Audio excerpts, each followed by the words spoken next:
अस्सलाम वालेकुम प्यारे बच्चों, आज हमें गौतम बुद्ध के बारे में पढ़ना है।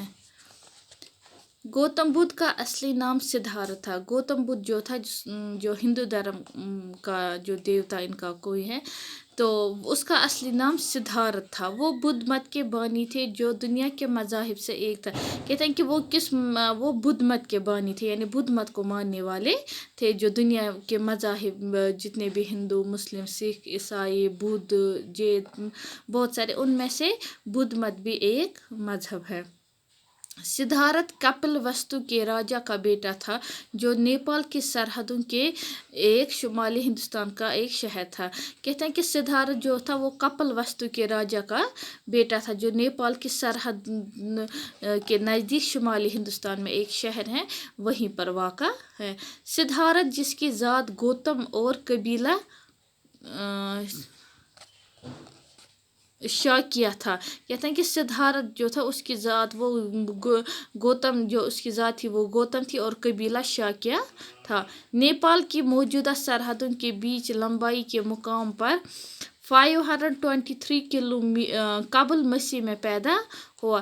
कहते हैं कि नेपाल की मौजूदा सरहदों के बीच उसकी लंबाई जो है वो है 523 कबल मसीह में पैदा हुआ। 19 बरस की उम्र में उनकी शादी अपनी हम उम्र मामूजात बहन से हुई है, और जब वो 19 बरस के हुए तो उसकी शादी मामूजात बहन से हुई।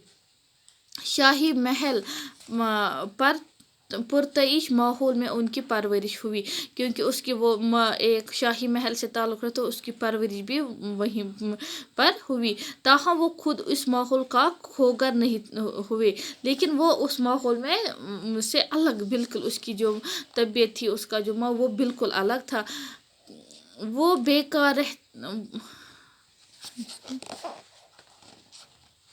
बेकार रहते थे। उन्होंने मुशाहिदा किया कि बेशतर इंसान गरीब हैं और इस महरूमी के सबब मुसलसल इब्तिलाओं में गिरे रहते हैं। कहते हैं वो अक्सर देखता कि इंसान जो है वो बेशतर ज़्यादातर दुनिया में जो लोग हैं वो गरीब हैं। वो जो उसके इसी ख्याल में वो रहता था। हत्ता कि अहले सरवत भी अक्सर मायूस और नाखुश रहते थे, और वो अक्सर मायूसी में रहता था, नाखुश रहता था।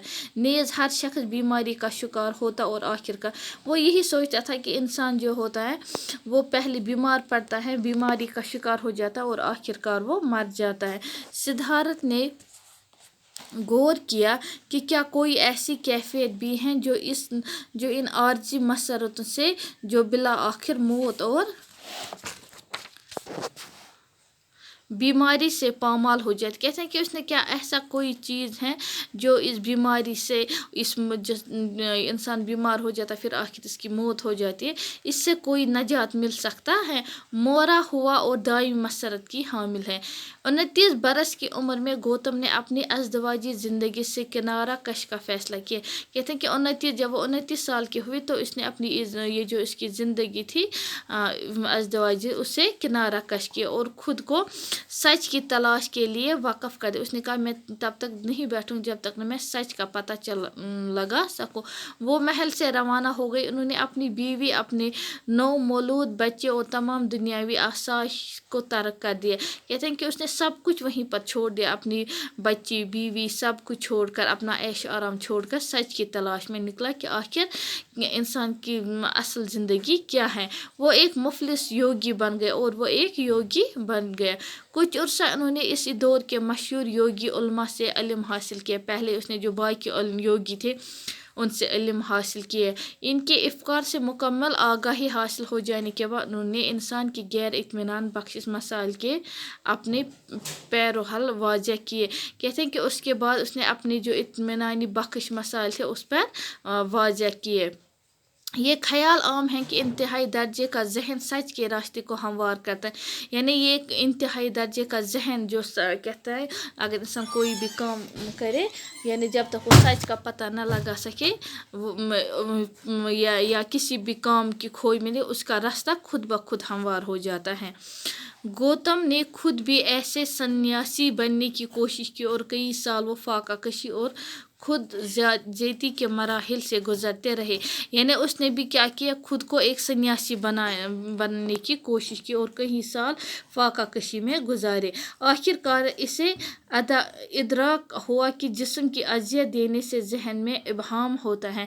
یعنی اس نے پھر کہا کہ نہیں، اگر ہم کھانا پینا چھوڑ دیں اس سے ہمارا دماغ کام نہیں کرے گا. اس لیے یہ ریاضت انہیں سچ کی قربت نہ دے سکی. تو اس وجہ سے جو اس نے یہ فاقہ کشی کی، اس نے کہا نہیں، انسان کو صحت یاب ہونے کے لیے، زندہ رہنے کے لیے کھانا بہت ضروری ہے. چنانچہ انہوں نے باقاعدہ خوراک لینی شروع کی اور فاقہ کشی کو ترک.